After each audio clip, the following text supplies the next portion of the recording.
વિસ્પોલના વળતર મુદ્દે મંત્રી કાંતિ અમૃતિયા અને તેમના ભાઈ રાકેશ અમૃતિયા સામસામે આવ્યા છે। રાકેશ અમૃતિયાએ તેમના ભાઈ કાંતિ અમૃતિયાને તીખા સવાલ પૂછ્યા।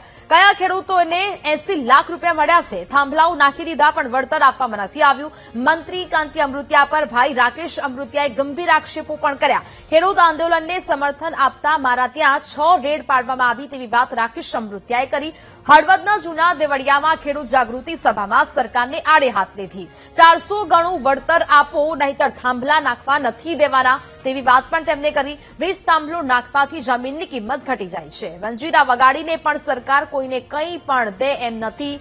ગઈકાલે મંત્રી કાંતિ અમૃતિયાએ 80 લાખ વળતર આપવા મુદ્દે નિવેદન આપ્યું હતું। 6 રેડ ઉપાડી છે, ચિંતા નથી કરવી। 100 વીઘા વાળી છે કરી શકી, બાકી ધંધા બંધ કરી દઈશ। બાકી ખેડૂત આટલું લડવાનો। અને મંત્રી શ્રી મારા ભાઈ આજે જ બોલ્યા હતા કે ખેડૂતને 80 લાખ દઈ દે। 80 ને આ ટાવરના કેટલા દઈએ? આનું ભાડું કેટલું દઈએ? હે તો આને કાઢો, અરે માયાથી ને દૂર જ કરો।